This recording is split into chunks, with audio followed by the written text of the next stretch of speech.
Sir हम 1.5 days में जो एग्ज़ाम में हमको टाइम मिलता है एग्ज़ाम के बीच में, उसमें हम प्रैक्टिकल सब्जेक्ट को कैसे कवर करें सारा का सारा। मैं आपको बताता हूँ। पहली चीज़ आपको क्या करना है, आपको जो रिवीजन बनानी है तब से प्लानिंग स्टार्ट करनी है। ऐसे नहीं है कि 1.5 डेज़ के अंदर ही आपको प्लान करना है। 1.5 डेज़ में क्या क्या करना है उसकी प्लानिंग आपको रिवीजन टाइम पे करनी पड़ेगी। मैं बताऊँ तो जैसे कि आपने फर्स्ट प्रैक्टिस करी, फर्स्ट प्रैक्टिस में क्या होगा, जितने भी सब्जेक्ट के जितने भी क्वेश्चन हैं, सपोज करो 50 क्वेश्चन, तो 50 के 50 क्वेश्चन ईजी हो चाहे टफ हो, सारे आपको लिख कर प्रैक्टिस करना है। 100% आपको क्वेश्चन लिख कर ही ट्राई करने हैं।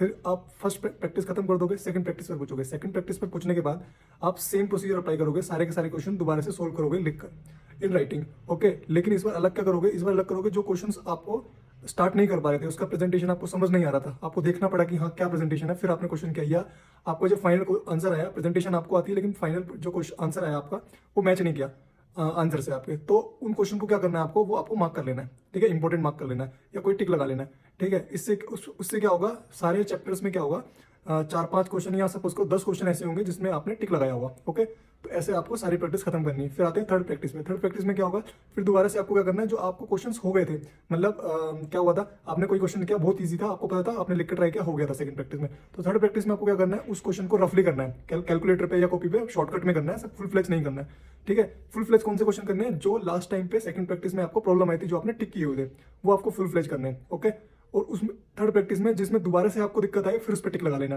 ठीक है, जैसे 10 क्वेश्चन सेकंड प्रैक्टिस में निकले थे, अभी क्या होगा, 5 क्वेश्चन और निकले होंगे, उनमें से 5 नहीं होंगे अभी भी, तो उन पे फिर टिक लगा लेना है, दूसरा टिक। ठीक है, फिर फोर्थ प्रैक्टिस पे पहुंचना है। फोर्थ प्रैक्टिस पे क्या करना है आपको, टाइम कम होगा आपके पास, तो जो आप इजी क्वेश्चन है वो आपको ट्राई ही नहीं करने हैं। ठीक है, रफली करना चाहो तो कर सकते हो, बट मैं बोलूँगा करना ही नहीं, आपको सिर्फ वही क्वेश्चन की प्रैक्टिस करनी है फोर्थ प्रैक्टिस में जो आपने टिक लगाए हुए हैं सेकंड एंड थर्ड में। फोर्थ प्रैक्टिस में अब वो एक या दो ही रह गए होंगे, तो उनको फिर से मार्क कर लेना है। ठीक है, अब आते हैं 1.5 डेज में एग्जाम डेज में क्या करना है आपको। जैसे एग्जाम स्टार्ट हो गए आपके, तो 1.5 डेज में क्या होता है, हम सारा सिलेबस कंप्लीट नहीं कर पाते। अगर हम सारा का सारा सिलेबस कंप्लीट बैठेंगे तो हम एक ही चैप्टर खत्म कर पाएंगे 1.5 डेज में। तो क्या करना है आपको, बेसिक आपको क्लियर करना है और आंखों के आगे सब कुछ निकालना है, मतलब पूरा जितने भी चैप्टर हैं वो आंखों के सामने से एक बार निकाल देने हैं, और जो लिख कर प्रैक्टिस करने हैं वो वही करने हैं जो फोर्थ और थर्ड और फोर्थ प्रैक्टिस में आपने टिक किए थे। सेकंड प्रैक्टिस में टिक किए थे उनको नहीं करना। थर्ड और फोर्थ प्रैक्टिस में जो टिक किए होते हैं सिर्फ वही लिखकर प्रैक्टिस करनी है आपको एग्जाम डेज में। इसके अलावा कुछ भी लिखकर प्रैक्टिस नहीं करना, सिर्फ पन्ने पलटने हैं और देखना है कि क्या क्या बेसिक्स हैं, क्या क्या अमेंडमेंट्स आई हैं, क्या क्या हमने कैसे किया था। अगर कोई थोड़ा सा मुश्किल सवाल था, उसके अंदर मुश्किल एडजस्टमेंट है, तो वो देखना है, लेकिन लिखकर वही करने हैं जो आपने थर्ड एंड फोर्थ प्रैक्टिस में मार्क किया हुआ था इंपॉर्टेंट।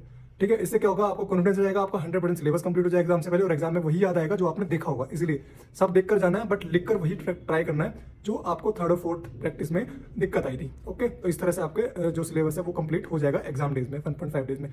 ये सभी सब्जेक्ट पर आप अप्लाई कर सकते हैं। प्लीज सब्सक्राइब एंड लाइक कर दें video. Thank you, bye bye.